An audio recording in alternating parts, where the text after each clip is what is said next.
আগে চেক করো, তারপরে বিশ্বাস করবা, ঠিক কিনা? তাহলে এখন থেকে একটা কিছু শুনলে বিশ্বাস করবেন। একজন এসে বলল, ভাইজান আপনার মেয়েরে দেখলাম আরেক ছেলের সাথে বাজারে ঘোরাফেরা করে, ওই রমনার বটমূলে দেখলাম আপনার মেয়ে আরেক ছেলেরে নিয়ে ফষ্টি নষ্টি করে, লোকের কথা বিশ্বাস করে বাসায় যে মেয়ের চুলের মধ্যে ধরে মাইর, আইজো মার কাইলো মাইর। এরকম হইতে পারে না? হয়তো ওই লোক আপনার মেয়ের মতো দেখতে আরেক মেয়েকে দেখছিল। এরকম হয় কিনা সমাজে? একজন এসে বললো, ভাই আপনি এখানে ভাবিরে তো দেখলাম ওই জায়গায় আরেক লোকের সাথে ঘোরাফেরা করতেছে, খবর রাখেন না বাসা? আপনি রেগে মেগে, ঘটনা কি?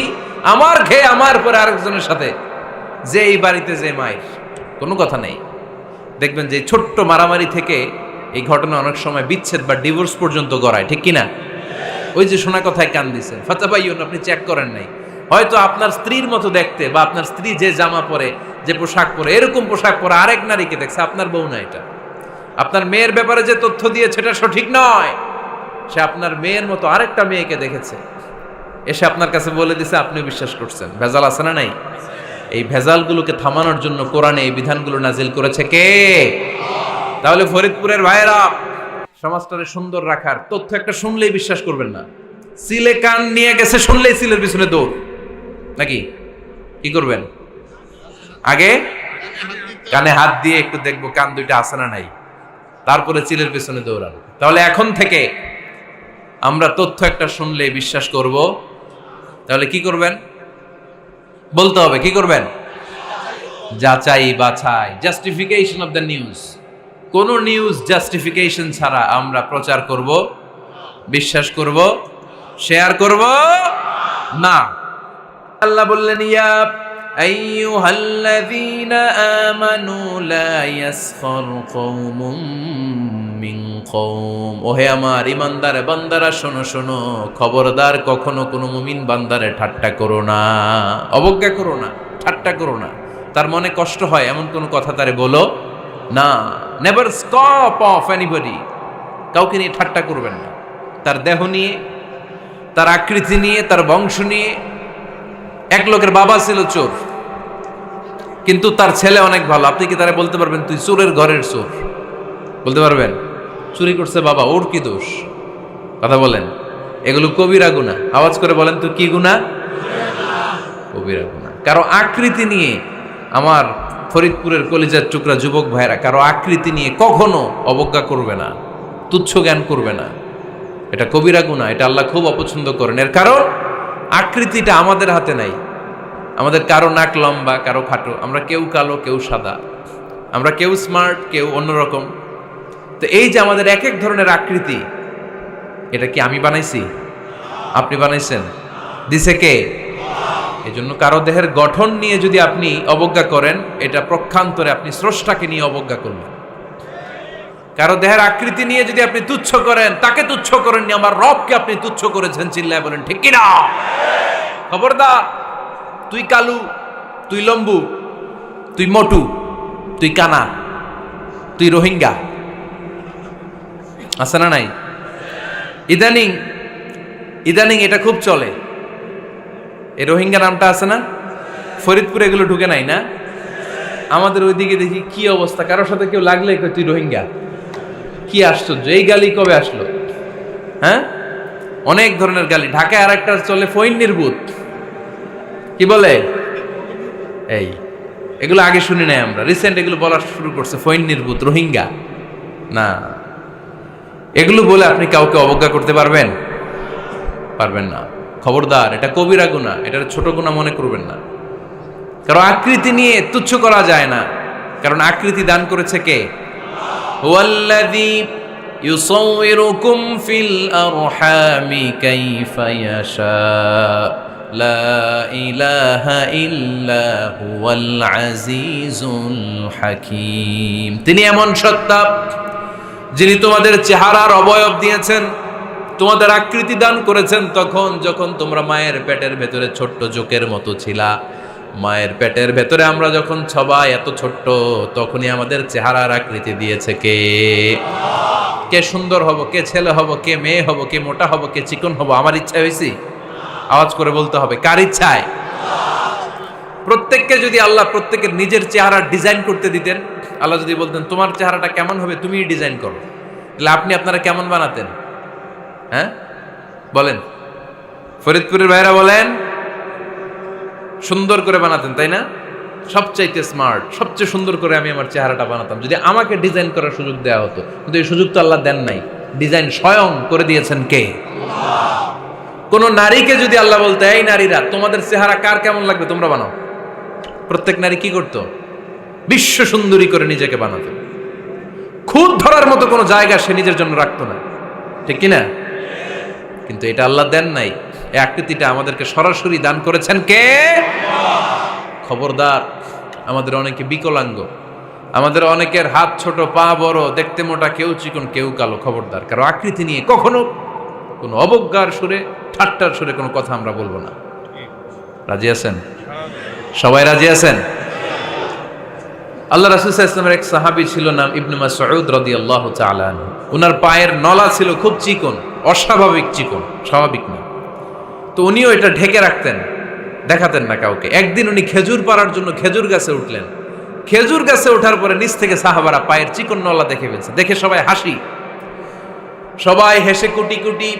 বিশ্বনবী বললেন, হেসো না, খবরদার, আমার ইবনে মাসুদের পায়ের চিকন নলা দেখে হেসো না। আমার ইবনে মাসুদের এই পায়ের চিকন নলা যদি মিজানের পাল্লায় উঠিয়ে দেয়া হয়, কিয়ামতের দিন উহুদ পাহাড়ের চেয়েও ভারী হয়ে যাবে। খবরদার, আমার ইবনে মাসুদকে আমার আল্লাহ অনেক পছন্দ করে, তার পা চিকন দেখে তাকে তুচ্ছ করো না। আল্লাহর হাবিব সাল্লাল্লাহু আলাইহি ইসলামের 11 জন স্ত্রীর মধ্য থেকে একজন স্ত্রী ছিলেন একজন স্থূল আকৃতির, অবিসিটি ছিল, একটু মোটা। ওনার নাম ছিল সাফিয়া রাদিয়াল্লাহু তাআলা আনহা।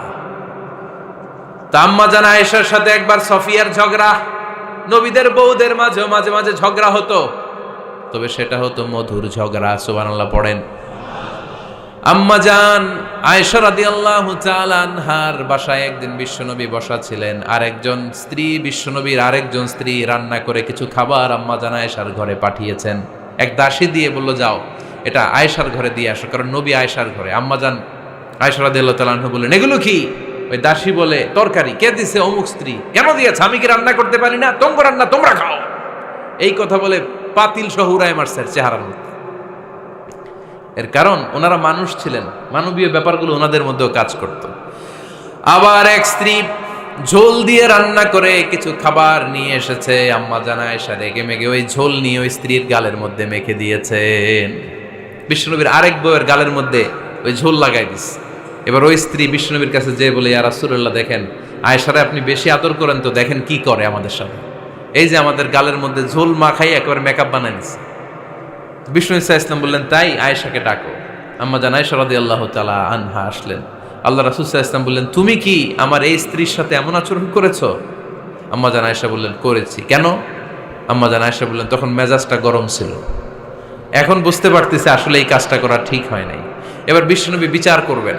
বিশ্বনবী বললেন, আল কিসাস, যেমন করা হয়েছে বিচার হবে তেমন। তোমার গালে যেমনি ঝোল লাগাই দিছে, তুমি একটু ঝোল নিয়ে আয়েশার গালে লাগাই দাও। সুবহানাল্লাহ পড়বেন না? ওই স্ত্রীও কিছু ঝোল নিয়ে আম্মা জান আয়েশার গালে লাগাই দিল। এখন দুইজনে হাসতেছে, বিশ্বনবীও হাসলেন, আরশের উপর থেকে খুশি হয়ে গেলেন কে? তো স্ত্রীদের মধ্যে মাঝে মাঝে এটা ঘটতো। সাফিয়া রাদিয়াল্লাহু তাআলা আনহা ছিলেন একটু মোটা। আম্মা জান আয়েশা বললেন, ইয়া রাসূলুল্লাহ, দেখেন আপনার মুটি বউ, আপনার মুটকি বউ, এই মুটি বউ বলে একদিন একটা গালির মতো দিয়ে ফেলছে। আল্লাহ রাসূল সাল্লাল্লাহু আলাইহি ওয়াসাল্লাম রেগে গেলেন, বললেন, আয়েশা এটা কেমন কথা? তুমি বললা মুটি, আমার সাফিয়ারে তুমি মুটি বলে গালে দিলা রে আয়েশা। ইয়া আয়েশা লাকাদ কুলতি লা কালিমা লাউ মুজিজাত বিমাইল বাহরি লামাজাজাতহু। এমন একটা মন্তব্য তুমি সাফিয়ার ব্যাপারে করে ফেলেছো রে আয়েশা, এই কথাটা যদি সাগরের নীল পানির মধ্যে ছেড়ে দেয়া হয়, এই কথার পঙ্কিলতার কারণে, এই কথার কর্দমাক্ততার কারণে, এই কথার পঙ্কিলতার কারণে সাগরের সব পানিগুলো মুহূর্তের মধ্যে কালো হয়ে যাবে। এই কথাটা সাগরে ফেলে দিলে সাগরের নীল পানি পুরোটা কালো হয়ে যাবে। আয়েশা, খবরদার, কাউকে তুচ্ছ করে অবজ্ঞা করে কখনো কিছু বলা যাবে না। এই জিহ্বাটা এটা ভয়ঙ্কর একটা অঙ্গ। বেশিরভাগ পাপ এই জিহ্বা দিয়ে হয়। কি দিয়ে হয়? এজন্য সাহাবারা জিহ্বা ধরে মাঝে মাঝে জিহ্বার মধ্যে ব্যাত মারতেন। আর বলতেন জিহ্বা তোর জন্য আমি আটকে যাব কিয়ামতের দিন। আমলিক আলাইকা লিসানাক, নিজের জিহ্বার মালিক নিজে হন। আপনার জিহ্বার মালিক যেন শয়তান না হয়ে যায়। জিহ্বা আপনার, শয়তানের ভাষায় আপনি কথা বলেন কেন? খবরদার, প্রতিটা কমেন্ট, প্রতিটা কথা, প্রতিটা মন্তব্য, এগুলোর ব্যাপারে কিয়ামতের দিন পাই টু পাই করে আপনার কাছে আল্লাহর সুপ্রিম কোর্টের কাঠগড়ায় দাঁড় করিয়ে আপনারা জিজ্ঞেস করবে কে? এজন্য বিশ্বনবী বলছেন মাইয়াদমানলি মা বাইনা লিহিয়াইহি ওয়া মা বাইনা রিজলাইহি আদমান লাহুল জান্নাহ। আমার কোন উম্মত যদি দুইটা অঙ্গের গ্যারান্টি আমারে দেয়, আমি আমার উম্মতকে জান্নাতের গ্যারান্টি দেব। দুইটা অঙ্গের, একটা হলো জিহ্বা আর একটা লজ্জাস্থান। দুই চোয়ালের মাঝে যা থাকে লিজ্জা জিহ্বা, আর দুই পায়ের মাঝখানে যা থাকে লজ্জাস্থান। এই দুইটা অঙ্গের গ্যারান্টি যদি বিশ্বনবীকে আপনি দেন যে নবী জিহ্বা আর লজ্জাস্থান এই দুইটা অঙ্গের কোনো পাপ আমি করব না, নবী বলে আমি দুনিয়ায় তোমার জান্নাতের গ্যারান্টি দিলাম। এজন্য জিহ্বাটারে সামলান, যা মনে চায় বললেন না। খবর আছে না নাই? খবর আছে। মা ইয়ালফিযু মিন কাউলিন ইল্লা লাদাইহি রাকীবুন আতীদ। যা মুখ দিয়ে বের হয় লিখে রাখার জন্য দুইজন ফেরেশতা রেডি করে রেখেছে কে? চিল্লায় বলেন। যতদিন আমরা বেঁচে থাকবো ততদিন থাকবে আমাদের কাঁধে। আমরা মরে যাবো, এই ফেরেশতারা উড়াল দিবে, ঠিক কিনা? দুই কান্দে জি ছিল যে তোমার দুইজনা পাহারা, তোমারে একলা থইয়া পালাইছে তাহারা। তোমার আটকুঠুরি নয় দরজা বন্ধ এবার হলো রে হলো। মুখে আল্লাহ রসুল সবে বলো, ও মুখে আল্লাহ রসুল সবে বলো। দুয়ারে আইসাছে পালকি নাই হরি গাও তোলো রে তোলো। মুখে আল্লাহ রসুল সবে বলো, ঠিক না? এজন্য সাবধান। আমলিক আলাইকা লিসানাক, নিজের জিহ্বার মালিক নিজে হন। মন যা চায় মুমিন তখন ইচ্ছা মতো মন মতো কোনো মন্তব্য ছুটতে পারে না। বিশ্বাসী বলে যদি নিজেকে দাবি করেন, নিজের জিহ্বার মালিক নিজে থাকার দরকার আছে না নাই?